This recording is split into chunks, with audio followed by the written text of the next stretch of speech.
Cuando mi nuera me dio, con esa voz glacial como una puerta que se cierra sin ruido, que pasarían la Navidad en la casa de su mamá, y que yo podía quedarme aquí, algo dentro de mí se fracturó de golpe. No fue un grito, no hubo insultos, no hubo espectáculo. Fue una frase dicha como quien apunta una dirección en un mapa sin esperar respuesta. Podías quedarte aquí, podías, como si yo fuera un objeto, como si mi presencia fuera optional. Esa palabra, es modis, me pegó más que cualquier bofetada. Mi nombre es Luz Marina. Tengo 68 ecos y una casa de 3 pisos en un barrio que alguna vez fue vibrante con vida familiar. El mismo comedor donde celebré el primer anillo de mi hijo y donde velamos a mi esposo cuando el infarto se lo llevó. Es comedor con sus paredes que enguardan risas rotas, fue testigo de la frase y de la indiferencia. Y esa noche yo no peleé. No había fuerzas para eso. Compré un boleto de avión sin avisar, impact con menos que temblaban por rabia y por alivio, y me fui dot, no voy a narrar la historia como una lista de agravios, aunque hubo muchos.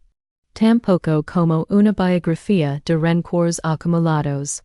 Quiero contarte como me perdí en mi propia casa y como, de la mano de pequeñas decisiones, volví a encontrarme. Quiero que escuches cada detalle porque conozcas el silencio que se como la dignidad.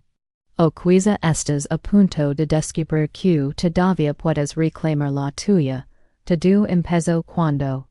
En marzo de 2021, mi hijo, que entonces se llamaba Daniel, un hombre que alguna vez fue mi niño, toca la puerta con 2 maletas y mirada derrotada. Perdimos el apartamento, dio, y no hizo falta más explicación. La pandemia destruyó fuentes de trabajo, clientes evaporados, dudas que crecen como malas hierbas. Elos Valeria, mi nuera, con su pelo siempre perfecto y su postura de revista, entraron a mi casa como quien encuentra un refugio temporal. 6 meses mamá, dio ella con lentes de sol que costarían lo que yo ganaba en un mes. Abrí la puerta porque no supe decir que no. ¿Qué podía hacer? Era mi hajo dot al principio todo fue tolerable. Compartíamos comidas, conversaciones cortas, risas cansadas. Hasta que no lo fue. El tercer mes, Valeria vio una mañana con una revista de deseco en la mano y una idea que haría temblar los cimientos del comedor y de mi corazón. Podríamos modernizarlo. Quitter es aparador, ¿no crees, Daniel? Señaló el mueble de caoba que mi abuelo trajo de su pueblo, una pieza que había pasado por generaciones, mi apellido, mi historia, y lo señaló con desdén. Se ve muy viejo. Lo vendemos y con eso pagamos cosas. Vender lo que me unía a mi pasado, lo que era más que un mueble, fue como arrancarme una costilla. 3 semanas después el aparador no estaba. En su lugar, una vitrina de metal frío que Valeria subió en Instagram como si eso fuera un logro. Me darán 2 melones por eso. Con eso pagamos el mercado, dio sin pestaguear. 2 melones por un objeto que valía muchísimo más en memoria y sentido. Fue el primer ladrón de mi tranquilidad. Después vinieron las cortinas, los cuadros, la vigila que yo guardaba con mimo y que ella convirtió en platos de uso diario. Cada, solo es un objeto, era un golpe yo call porque tenía miedo. Miedo de perder a mi hijo, miedo de que me llamaran la suegra insoportable, miedo de quedarme sola. Me fui tragando palabras hasta que mi voz se volvió un eco. Pasaban los meses y mi papel en aquella casa se reducía a pagar cuentas. gas, agua, luz, internet, el mercado entero. Los capricos de ella cargados a mi tarjeta, la gasolina del carro que usaban sin preguntar. Sum cifras una noche con manos temblorosas, y vi una verdad que me asfixio, había entregado la mayor parte de mi pensión para sostener una convivencia que me borraba. Vio entonces cuando supe que el silencio me estaba matando el ment. La Navidad de 2023 llegó con su promesa de calor y con la traición más fría. En la cena del 15 de diciembre, cuando la casa olía a eras y palo, y las luces parpadeaban en el vecindario, Valeria soltó la frase que me obligó a decidir: vamos a pasar la Navidad en casa de mi mamá. Te puedes quedarte aquí. Y ese te condescendiente, y esa invitación envuelta en brazo de desprecio, terminó por romper algo dentro de mí. No, Lori.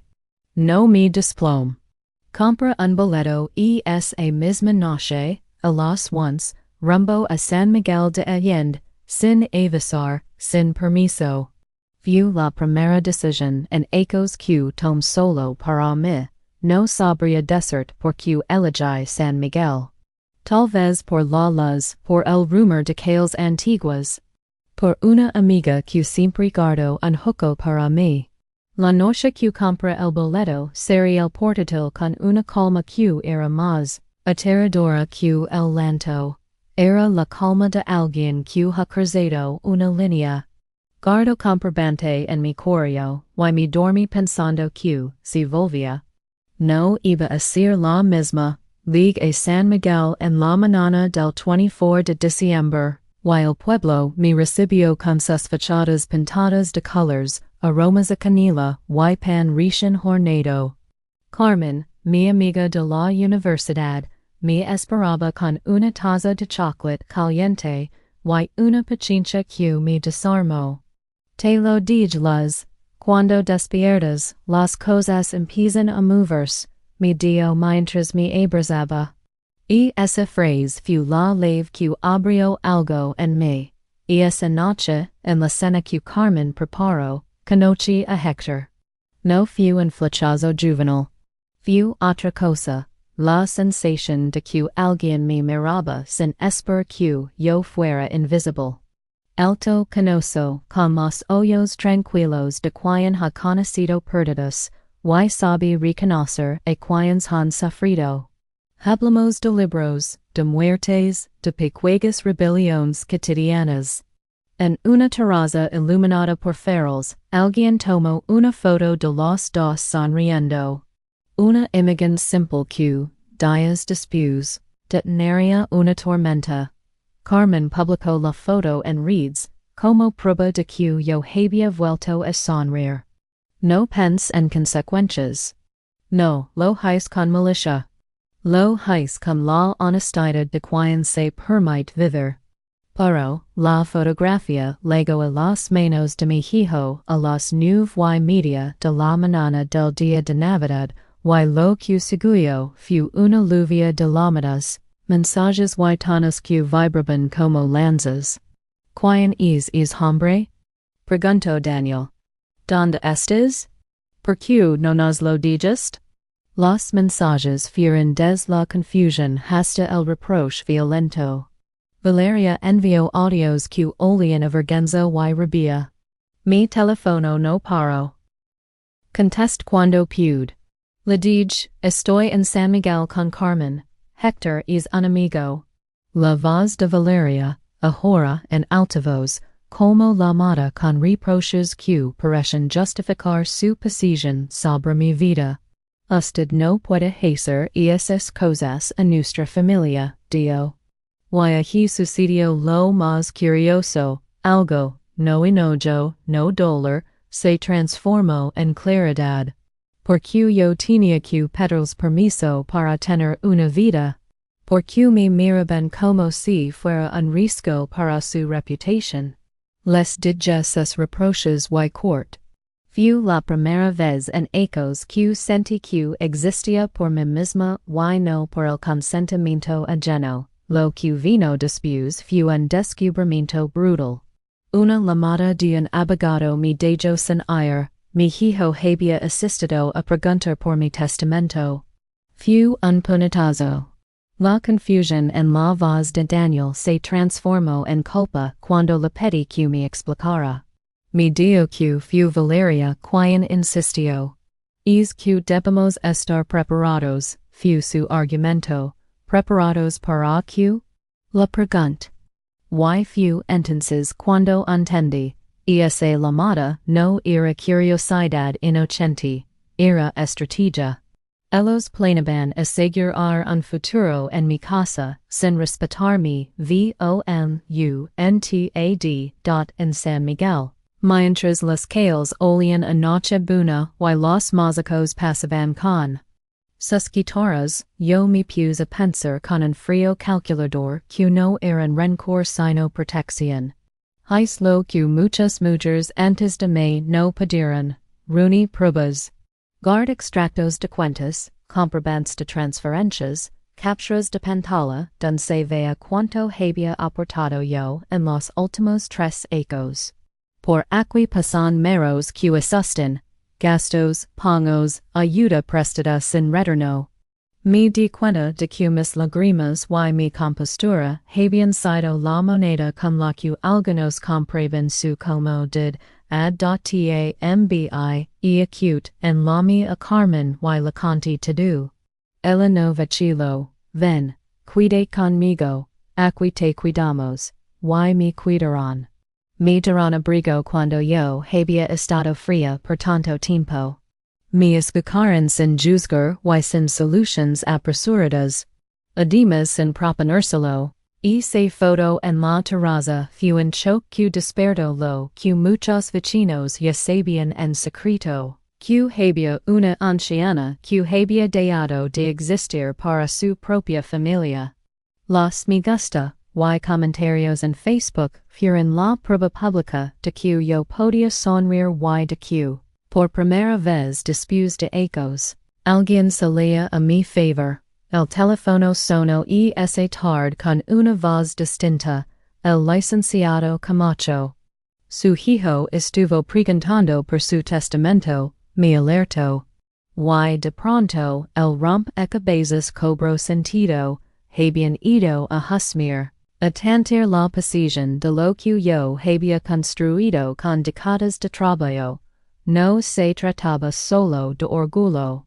Se trataba de dinero, de control, de borrar una vida para ocuparla. Costa de lágrimas, láminas y vigilancia emocional. Su estrategia comenzó a desmoronarse cuando descubrí que podía documentarlo. Regresa Medellín con planes. Ligue un día antes de lo previsto, con la maleta cargada de ropa que no era de estar en casa. Vestidos que no usaba, perfume, un collar que me habían regalado mis padres. Volví no para castigar, sino para confrontar con pruebas y con la serenidad que te saber lo que vales. Les dije una nota breve la mañana de mi partida. Pasaré la Navidad fuera.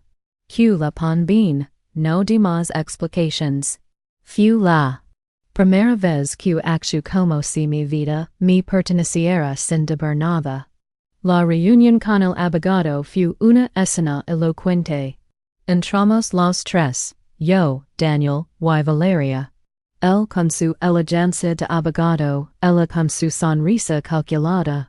Yo puse sobre el escritorio capturas de pantalla, extractos bancarios, comprobantes de transferencias, fotos del aparador antes de que lo vendieran. Y, con voz firme, les di lo que había guardado, evidencia de que yo había sostenido la casa durante años. La grabación que hice en la cocina, unos días antes, en la que Valeria hablaba de cancelar mi cita con el abogado y de que esta cosa debería ser de Daniel cuando yo muera, se reprodujo en el despacho como sentencia. Hubo un momento en que el silencio fue tal que pude oír el latido de mi propio corazón. Daniel palideció. Valeria intento desacreditar la grabación con el argumento legal de sacarla de contexto. Pero el abogado explicó lo que en Colombian permite grabar conversations en las que no participa es legal. Los papeles que yo había reunido comenzaron a cubrir la mesa con cada hoja. El poder que me habían quitado se aliaba un poco más. Entonces propusimos solutions. Fideicomiso, usufructo vitalicio, cláusulas que restringieran la venta de ley. La casa por varios ecos, rentas justas si querían quedarse, conditions claras. No petty venganza, petty justicia. No por quisiera castigar, sino porque ya no iba a ser ren de la bondad mal interpretada. Lo que seguio fue el desenlace de lo que levaba ecos en ebullición. Valeria optó por marcharse. No fue una explosión de drama.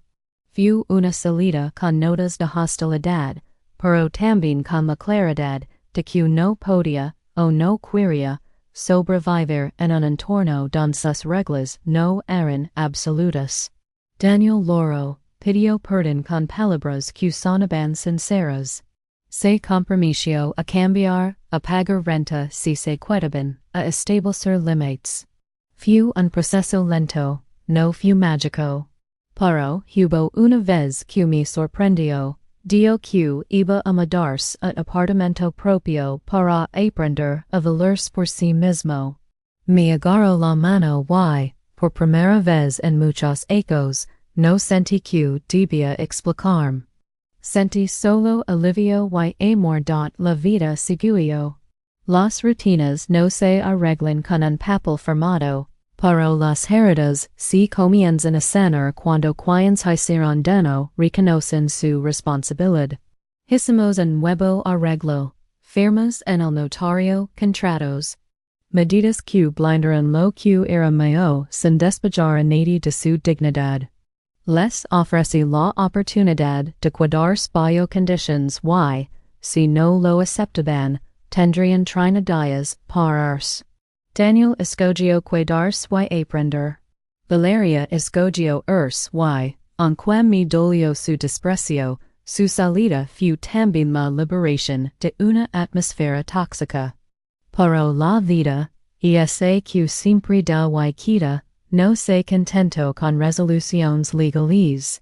Me trajo pequeñas sorpresas, conversations con Héctor, el hombre de la foto, que empezaron siendo café, y se convirtieron en compañía. Encuentros con Carmen, que se transformó en la hermana que la vida me negó. Y un reencuentro con el propio Daniel, que volvió a ser mi hijo y no solo la sombra de una pareja. Poco a poco la casa recuperó su nombre, sus cuadros volverían a las paredes, la cocina recuperó risas y no ordines. Hubo un episodio que me hizo entender en más lo que significa elegir la bondad. Tiempo después Valeria tuvo un accidente. No lo sabía, no tenía por qué saberlo, pero la llamada del hospital fue clara. ¿Puede venir alguien? Ella es su contacto de emergencia. Fui. La encontré con un brazo enyesado, la frente raspada, el orgullo hecho aguijos. No fui a juzgarla. No era hora de cobrar cuentas. Me cuid. La valor, confesar que se equivocó, reconocer que buscaba seguridad y que sus maneras la convirtieron en alguien que no le gustaba. No hubo reconcilios forzados, solo una humanidad compartida. Y entender eso me hizo sentir más grande que la espina de su desprecio.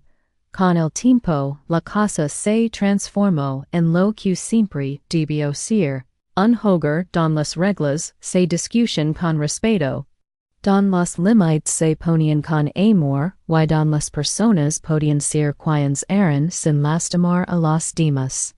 Daniel se muda a un apartamento propio, empezó a responsabilizarse por su vida. Volvió a buscarme los domingos y a traerme alguna sorpresa de vez en cuando. No fu q lo regalara mi espacio. Fu q recobramos la relación q el silencio había enarrado. Y adivina q, Hector. El hombre de la foto se convirtió en compasero. No en un remedio, no en un premio. En un hombre que mira la historia sin juicio y camina a mi lado con las sencillas de quien sabe que la vida es hecha de perdidas y nuevas oportunidades. Salimos a cenar, amacios, a lugares que me devolvían la alegría de tener curiosidad. No fue una telenovela. Fue una serie de tardes compartidas, de silencios cómodos, de conversaciones profundas. En una de esas tardes, él me pidió formalmente que aceptara que nuestra relación creciera. Le dije que sí, con prudencia, y con el corazón abriendo paso a la posibilidad. Tenía miedo, por supuesto, pero también muchas ganas de estar viva. Luego otra Navidad. No la de la humiliación, sino la del reencuentro. Prepare pavo con una receta que no había hecho en ecos, mezcla sabores que me recordaban a mi madre, puse la mesa con los platos que volví a usar con orgullo. La casa estaba llena, Carmen, Hector, Daniel con su chica, vecinos que habían sido amables y mi hijo con la serenidad que solo el arrepentimiento y la acción pueden traer. Brindemos por las segundas oportunidades, por la dignidad recuperada, y por la belleza de aprender a ponerse limits. Si me perguntas que se siente, volver a ser dueña de tu propia vida después de ecos de invisibilidad. Te dire esto, es una mezcla de paz y vertigo. Paz porque recuperas la amor propio. Vertigo por cada paso hacia adelante, exige dar otras costumbres y personas que, aunque queridas, no superan valorar lo que eres. Aprendí que no es egoísmo pedir respeto. Aprendí que la caridad que no se acompara de reciprocidad termina siendo la moneda con la que otros compran su comodidad.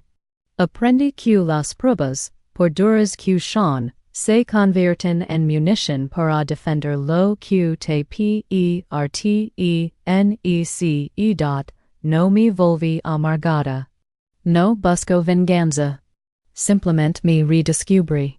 Me di el permiso de volver a elegir, que quiero en mi casa, quien merece mi confianza, que limites son no negociables. Y también aprendí que la compasión no es debilidad, es elección. Cuando Valeria estuvo sola y dolida en una camilla de hospital, fui a ofrecer un poco de cuidado. Por ser mujer me enseñó que la dureza se conjuga con ternura cuando es necesario. La casa tiene plantas nuevas en la terraza. Los cuadros de paisajes regresarán a su lugar porque que volvieron. El aparador ya no está. Algunas pérdidas no se recuperan. Pero coloco una foto de mi abuelo y un pequeño altar con las cosas que más aprecio. Los muebles nuevos conviven con recuerdos y la casa ya no me respira encima, me respira conmigo. Mi relación con Daniel es otra. Hay distancia en lo económico, límites claros, comunicación honesta. Y en eso, en es aprender a convivir sin devorar la voluntad del otro. Hemos encontrado una nueva manera de ser familia. Puede que en algún momento vuelvas a sentirte pequeña en tu propia casa. Tal vez alguien te diga, podías quedarte aquí, como quien dicta un destino. Si eso te pasa, recuerda que hay decisiones pequeñas que pueden devenir en libertad. Una llamada, un boleto de avión, una carpeta con tus cuentas, la voz de una amiga que te recuerda quién eres. No todas las batallas requieren gritos. Algunas se ganan con una palabra firme, con pasos hacia afuera, con el valor de documentar lo que te pertenece, y pedir que se respete. La historia que te cuento no es perfecta ni heroica. Es humana. Está hecha de errores, de arrepentimientos y de reconstrucción. No te ofrezco lecciones magistrales, solo lo que aprendí, que tu vida te pertenece, y que tu dignidad no es negociable. Que envejecer no es una condena a la invisibilidad. Es una posibilidad de sabiduría y de reconquista. Que el amor propio no es capricho, sino supervivencia. Y que, a veces, la decisión más pequeña, un boleto comprado en una noche de rabia y esperanza, pueden encender una cadena de cambios, que te devuelven a ti misma.